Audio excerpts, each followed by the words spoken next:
Salut! Mă bucur să vă regăsesc. Numele meu este Elsa Caragea și sunt coordonator al programului Fit 6 România. Fit 6 este un program de pierdere în greutate.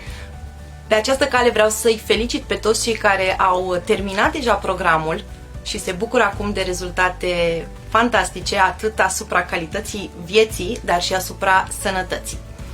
În plus, vreau să-i felicit și pe cei care au început acest program, chiar dacă mai au puțin de luptat până vor ajunge la obiectivul final, și să-i încurajez pe toți cei care își doresc să facă o schimbare. Acum este momentul. Cum am gândit astăzi să facem? Avem 3 subiecte pe care m-am gândit să le abordez.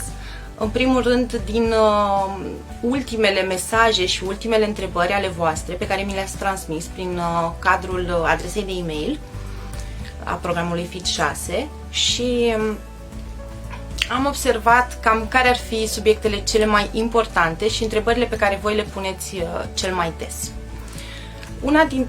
Una dintre problemele cu care toată lumea se confruntă este dată de perioada în care noi suntem. Suntem de aproximativ 2 luni de zile în casă și, într-adevăr, nu există poate un stres foarte mare din cauza asta, dar evident există o neliniște.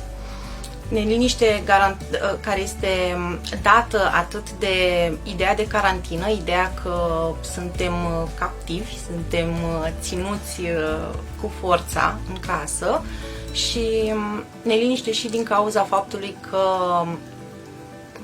începem să mâncăm mai mult, mai dezorganizat, deși acum am avea foarte mult timp să avem grijă de noi, totuși nu o facem. Kilogramele se acumulează și nu reușim, în primul rând din cauza stării pe care o avem, o stare atât de neliniște care este cumva confundată cu o stare de stres ridicat, nu reușim să abordăm puțin subiectul acesta și să ne gândim cum să facem în așa fel încât să ieșim din toată criza asta măcar sănătoși, dar dacă se poate și cu kilograme în minus sau cel puțin să nu avem kilograme în plus, pe care evident nu ni le dorim. Așadar, am decis să atingem 3 subiecte importante astăzi. Vreau să vă anunț pe această cale că vom avea 2 live-uri pe lună. Unul dintre ele va fi la jumătatea lunii, unul la sfârșitul lunii, și într-unul din live-uri voi aborda subiecte care sunt de interes, îmi dau seama prin întrebările pe care voi mi le adresați, dar și în celălalt live vom face împreună câte o rețetă potrivită programului Fit 6.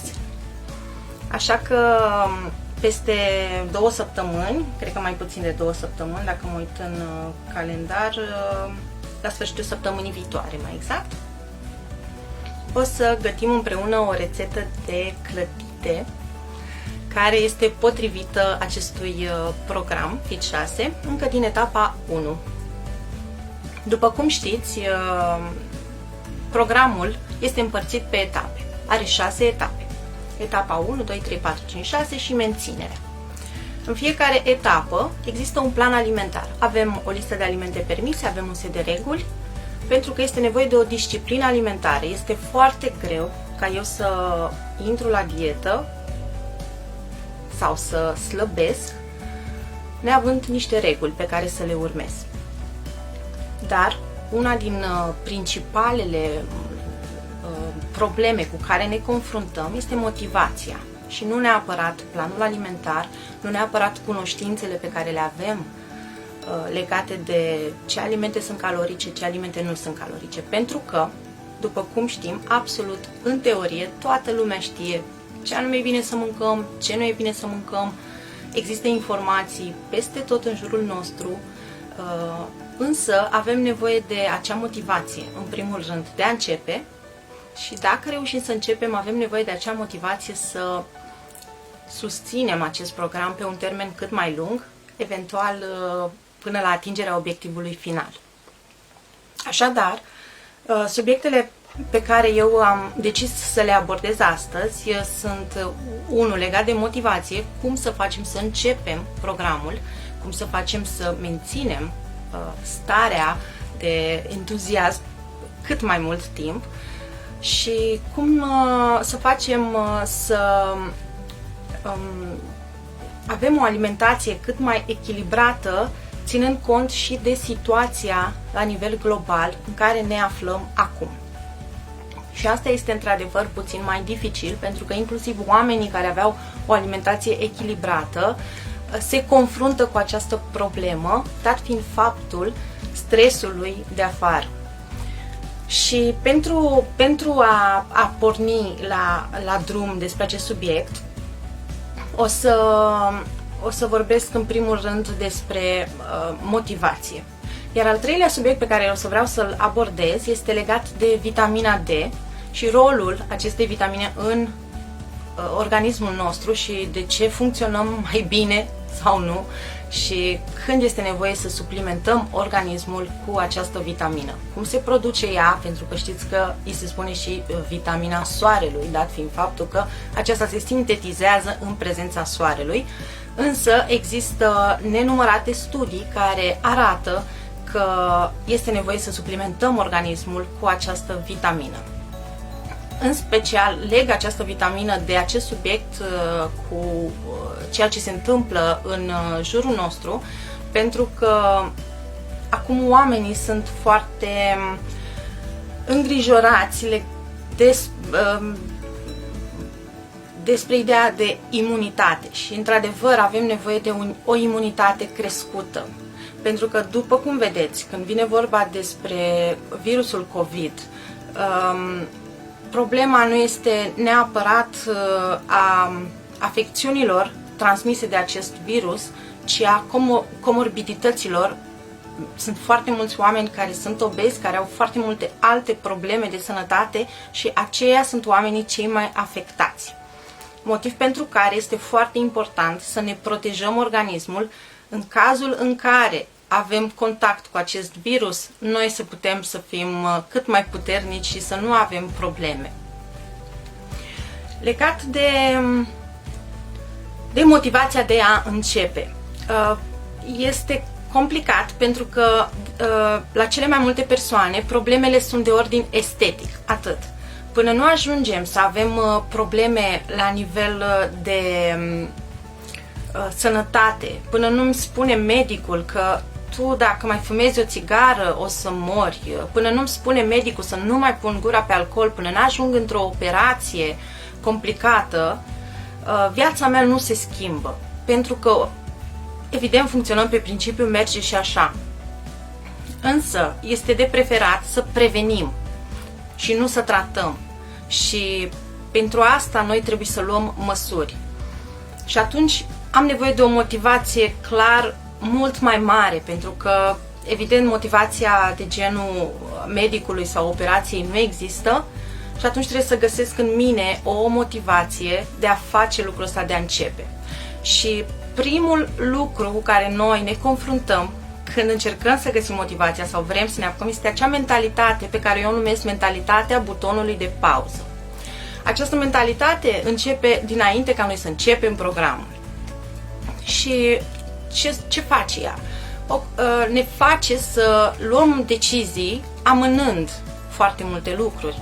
Și vreau să încep programul, dar stai să intre copilul la facultate, stai să termin cu examenul, stai să termin de zugrăvit, stai să termine pandemia, stai să. În permanență găsim o scuză pentru a nu începe. Și de ce spun că este o mentalitate greșită? Pentru că cu toate persoanele cu care am vorbit despre asta, aș spune că 9 din 10 persoane pe care le-am întrebat ce va fi diferit după ce termin de zugrăvit, după ce termin copilul, după ce termin cu canapeaua, ce va fi diferit? Și mi-au spus că nimic. Da? Ăsta este răspunsul. Nu va fi nimic diferit, nici peste o lună, nici peste 2 luni. Așa că momentul în care să începi ține doar de tine și trebuie să începi acum. Poți să începi de acum, nu de mâine, nu de luni, nu peste un an. Acum. este cel mai potrivit moment pentru a începe, pentru că nu se va schimba nimic nici mai târziu. Suntem fricoși să facem asta pentru că avem impresia că ne așteaptă ceva foarte greu. Nu este foarte greu, este vorba de setarea creierului nostru, este vorba că totuși undeva în viața de adult avem acele apucături de copil și ne răzvrătim și problema este că acest plan alimentar pe care eu decid să-l parcurg este unul impus și de fiecare dată când ceva este impus avem această tendință de a nu mai considera ca fiind un lucru bun ceea ce ni se întâmplă, de a nu mai considera că urmează să avem o plăcere din lucrul ăsta, ci pentru că a fost impus.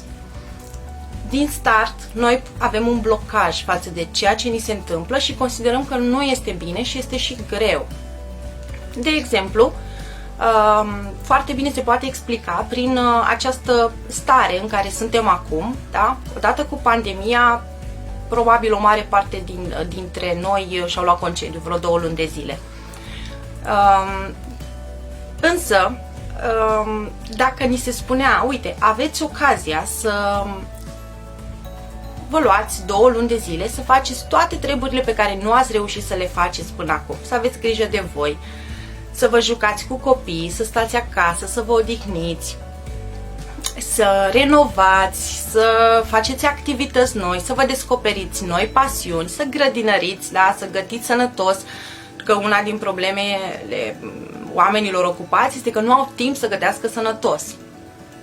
Evident, o altă scuză, însă acum aveau tot timpul din lume, cu toate astea nimeni nu face nimic și am vorbit cu foarte multe persoane și sunt într-o neliniște permanentă, nu au chef nici măcar să se dea jos din pat și nu se bucură de acest timp mai liber pe care îl au, pentru că este un timp impus. De asta, așa se întâmplă și în dietă, dat fiind faptul că este impus, creierul nostru din start este rigid la orice schimbare de genul acesta. Când vine vorba de alimentație, dacă stăm să ne uităm la un corp sănătos, la un corp frumos, ce-ți spui? Mi-aș dori să arăt și eu așa, ce frumos ar fi. Totuși, în momentul în care iau decizia să fac o schimbare pentru a avea și eu acel corp sănătos și frumos, intru într-un plan alimentar, intru într-o disciplină, îmi impun să nu mai fac aia, să nu mai fac aia. Și atunci apare evident un dezechilibru între ideea că mie îmi plăcea lucrul ăla, dar de fapt devine o corvoadă toată povestea asta. Trebuie să renunțăm la această idee a butonului de pauză. Trebuie să renunțăm la ideea că facem eforturi. Nu facem eforturi, ci facem lucruri benefice pentru organismul nostru, care au și rezultate. Asta este partea cea mai frumoasă, că eu pot controla lucrul ăsta și pot avea rezultate frumoase, având o disciplină și fiind, intrând în această schimbare, în acest program, în acest drum, intrând cu perseverență și consecvență. Astea sunt 2 ingrediente cheie pe care le putem de care putem face abuz pentru a atinge 100% obiectivul final. Revenind la butonul de pauză și la faptul că lumea mi-a spus că da, nu se va schimba nimic, gândiți-vă că aveți 2 copii acasă și mici, de 2 ani și de 3 ani, care se agață de picioarele voastre, da, precum urși și koala. Ai o ședință foarte importantă la care trebuie să lucrezi, trebuie să-ți faci o prezentare peste 2 zile sau 3 zile, o ședință atât de importantă încât poate decide soarta ta profesională. Și copiii au nevoie de atenție, copiii au nevoie de mâncare, copiii au nevoie să te joci cu ei, da, poate nu te mai joci la fel de mult în următoarele zile, E adevărat că îți scazi puțin și devine o prioritate pentru zilele respective acea prezentare și scazi puțin implicarea față de copiii tăi, da, pentru 2-3 zile, dar nu te muți la hotel, nu pleci, nu ții pauză, nu te muți și spui soției sau soțului, ok, uite, eu 2-3 zile nu mă sunați, eu lucrez la prezentare. Nu se întâmplă asta. Și tocmai de aceea spun că și în dietă, atunci când dau de momente dificile, moment dificil pentru o dietă poate fi inclusiv o nuntă. Acum nu mai sunt nunți, poate am scăpat de asta, dar este vorba de o nuntă, un eveniment, o vacanță. Am o săptămână stresantă și vreau să mănânc foarte multă ciocolată. Ok, nu frânați de tot. Asta este recomandarea mea acum pentru cei care deja sunt în program și au nevoie de motivație pe parcursul programului. Nu frânați de tot, da? Una este să frânezi de la 5 la 2 pentru câteva zile și alta este să frânez de la 5 la 0, pentru că riscul de a abandona dieta în momentul în care eu opresc de tot este foarte, foarte mare.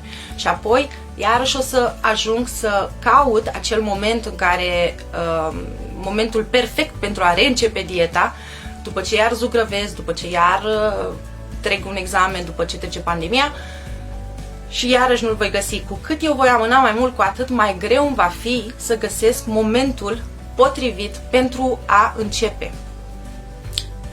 Bun. Acum, imediat, eu am și scos câteva întrebări, astfel încât să... 2 secunde că s-a blocat calculatorul. Am și scos câteva întrebări pe care aș vrea să le adresez și să vă spun și răspunsul meu. Sunt întrebări interesante, întrebări de la voi și pe baza cărora eu am creat aceste subiecte și am considerat că sunt de interes.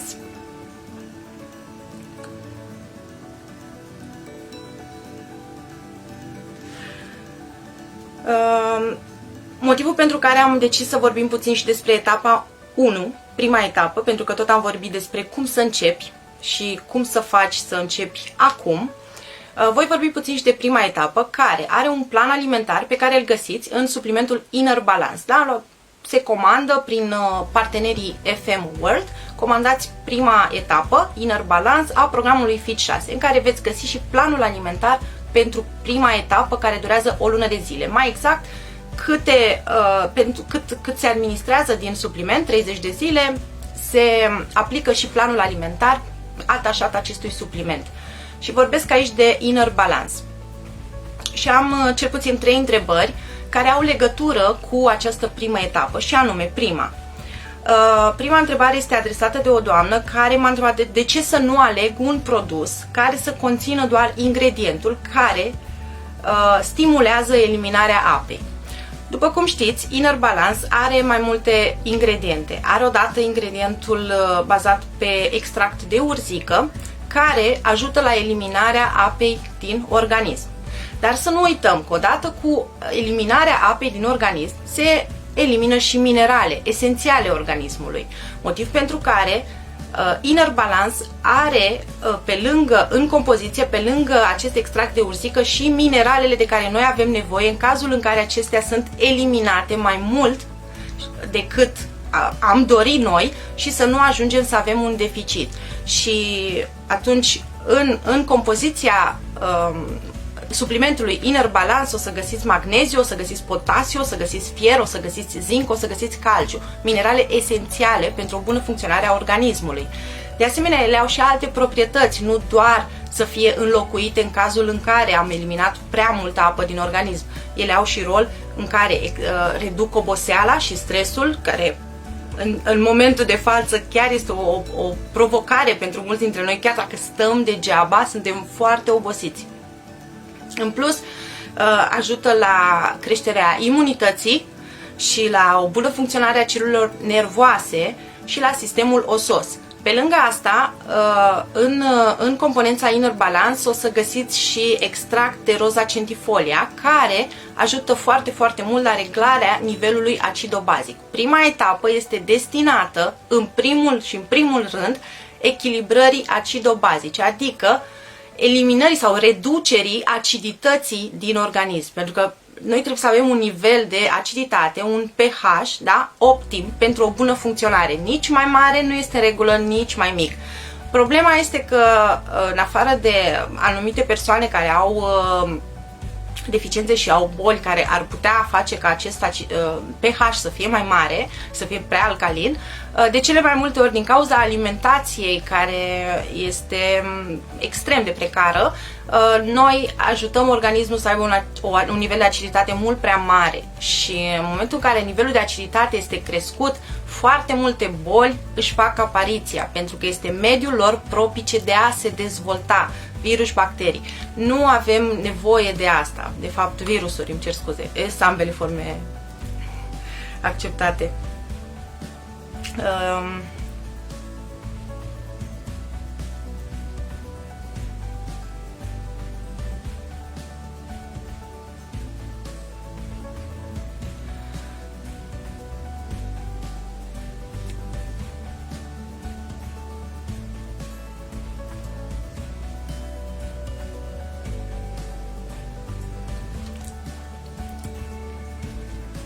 Revenim la întrebări.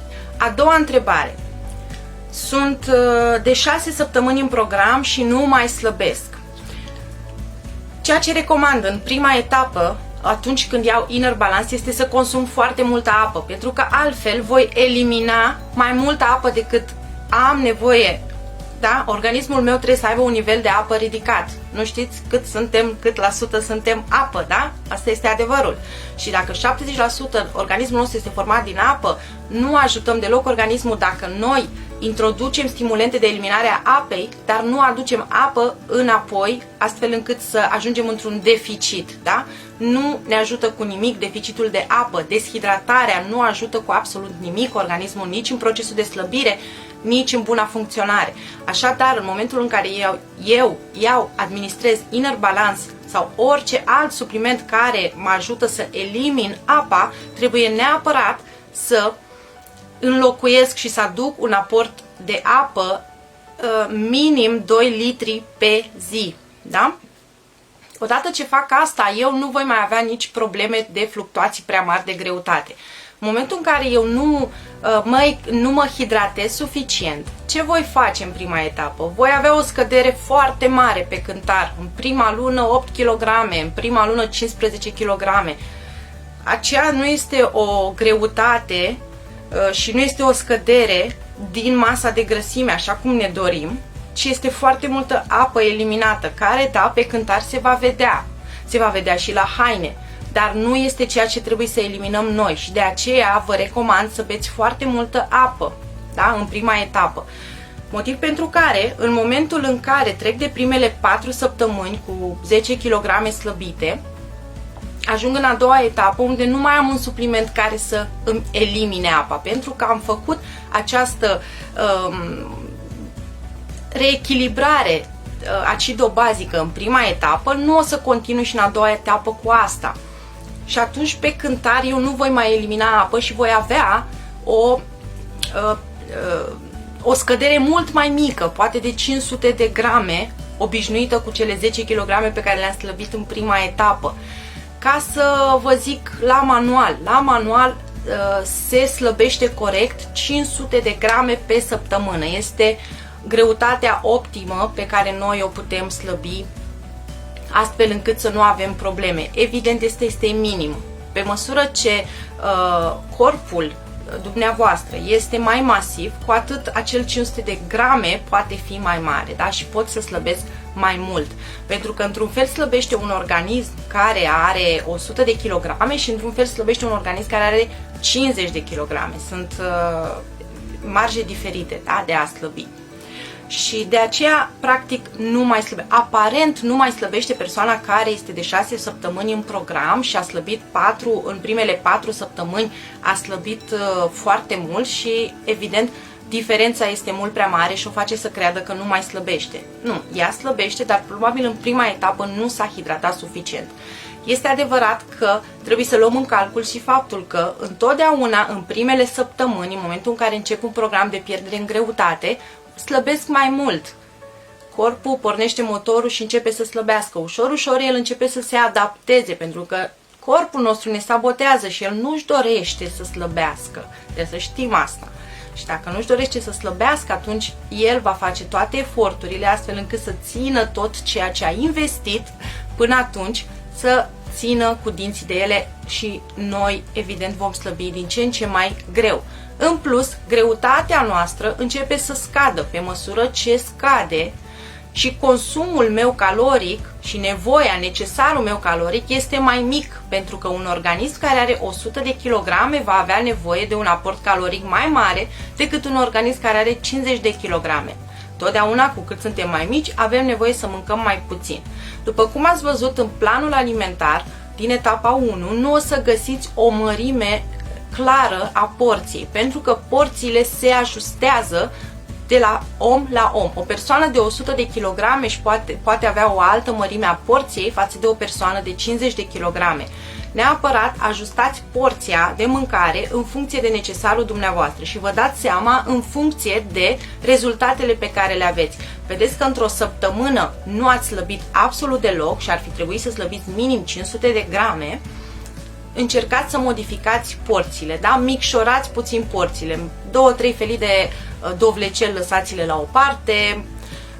Ce vă recomand este să nu ajustați neapărat porția de carne, pentru că porția de carne conține proteină și proteina nu îngrașă, ci este aliatul nostru când vine vorba de diete. Încercați să ajustați porțiile de legume, chiar dacă mănânc doar legume și fructe, dacă mănânc un bol mare de roșii și castraveți și dovlecei și așa, s-ar putea să am o surpriză pe cântar și să vedeți că într-adevăr nu slăbesc. Deci încercați să ajustați porțiile, ca să aveți acum și o idee că să ajustăm porția poate nu vă spune foarte mult. Încercați să vă orientați la nivelul palmei, da? O porție corectă de prânz, de exemplu, este de 2 palme. Palma personală, da? Dacă eu sunt mai mică, am o palmă mai mică, sunt femeie, am o palmă mai mică, am nevoie de o porție mai mică. Dacă sunt bărbat, am o palmă mai mare și am nevoie, evident, de o porție mai mare. Palma proprie este cea mai bună metodă prin care puteți să vă ajustați porțiile și să vă creați o porție corectă, da? 2 palme de mâncare la prânz, indiferent că am și salată, am și fel de bază, 2 palme. Nu mâncați mai multe feluri la o masă, mănânc și starter, aperitiv, mănânc și ciorbă, mănânc și felul 2 și desert.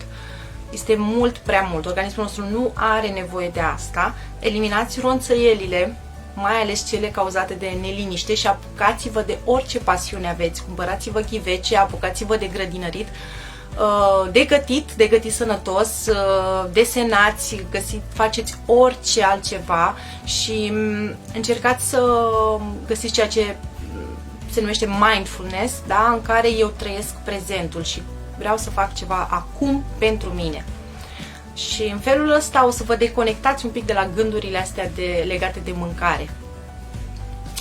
Și acum aș vrea să vorbim despre încă un supliment, și anume vitamina D3, pe care îl găsiți nou intrat în familia NutriCod, în familia de produse NutriCod, și aș vrea să vorbim despre rolul vitaminei D în organism.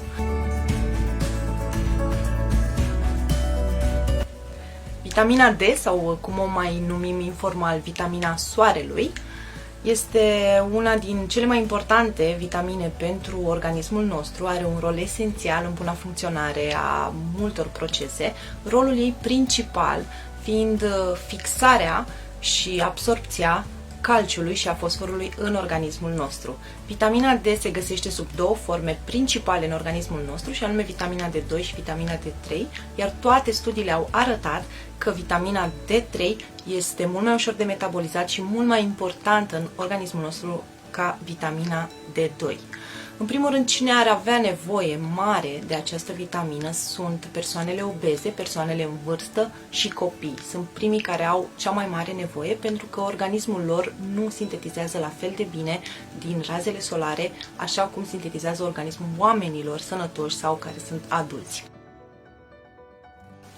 Așadar, vitamina D3 Este esențială atât când vine vorba de sistemul imunitar, cât și sistemul osos și cel muscular și previne foarte multe boli grave. Pentru a putea să achiziționați produsul NutriCod bazat pe vitamina D3, luați legătura cu un partener, FM World, și vă va da mai multe detalii. Săptămâna aceasta o să revin cu un articol foarte detaliat legat de vitamina D3 pe pagina Fit6 România și chiar vă rog să-l citiți cu atenție pentru că este destul de important, în special acum când avem nevoie să creștem sistemul imunitar. Vitamina D3 se poate lua împreună cu suplimentele Fit6 din programul de pierdere în greutate, fără nicio problemă, și este recomandat ca zilnic să aducem un aport de vitamina D3 în organism pentru o bună funcționare.